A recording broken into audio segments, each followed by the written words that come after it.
We'll meet again in the map chamber. It's rather strange to hear gratitude coming from Professor Black. I'll see you there. Now to find the headmaster's house elf.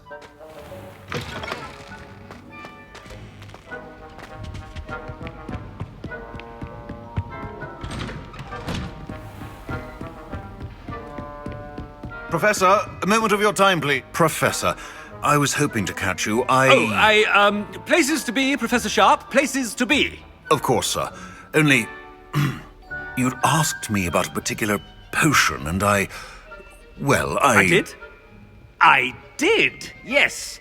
Well, spit it out, Sharp. I don't have all day. Probably best not to discuss it here, sir. Really? Why can't we talk about potions here? Seems fine to me. Very well.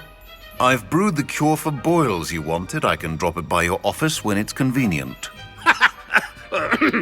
Of course, yes. No need for all the cloak and dagger. Simply have a student deliver it.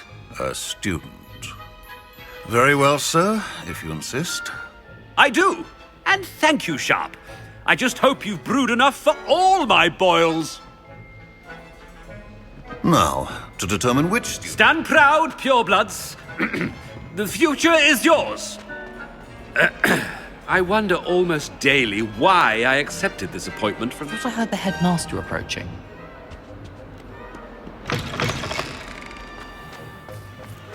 Ah!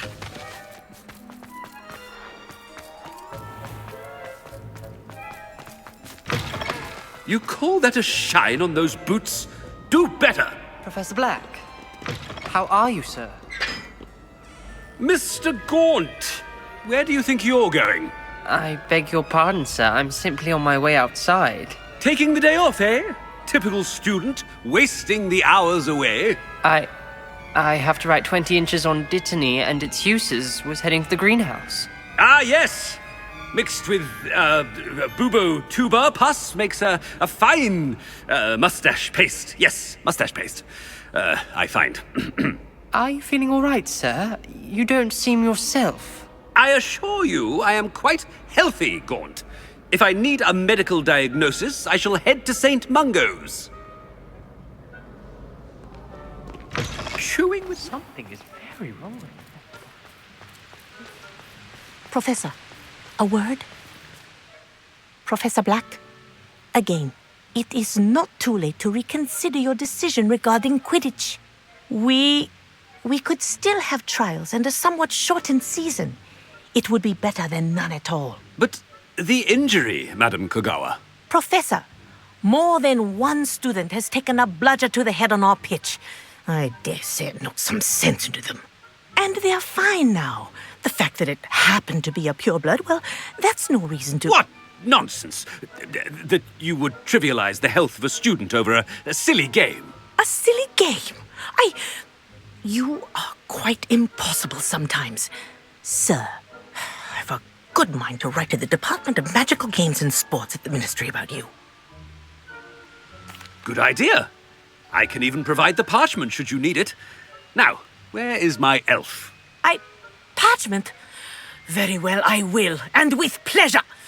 And I spotted Scrope in the Great Hall. Seems to be avoiding me. I wonder why. Good day, Madam Kogawa. What did we do to deserve him as a headmaster? When I witnessed what passes for magic in these halls, I simply mourn for the future of the wizarding world. Professor Sharp's headmaster, and he's coming this way.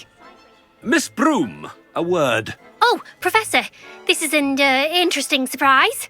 It's Bloom, by the way. Remind me of your area of affinity, Broom. OWLs are swift approaching. Charms, sir. Non-verbal spells. Might work on one that makes me disappear. Well, keep at it, Broom. And before you know it, you'll be as invisible as that new fifth year seems to be. They're not invisible, sir. I've seen them near the library. In fact, they help me with my, heavy books. Speaking of invisible, where's my blasted house elf?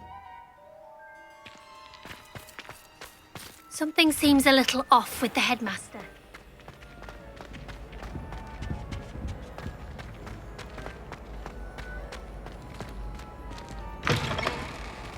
I haven't time for any of you at the moment. None.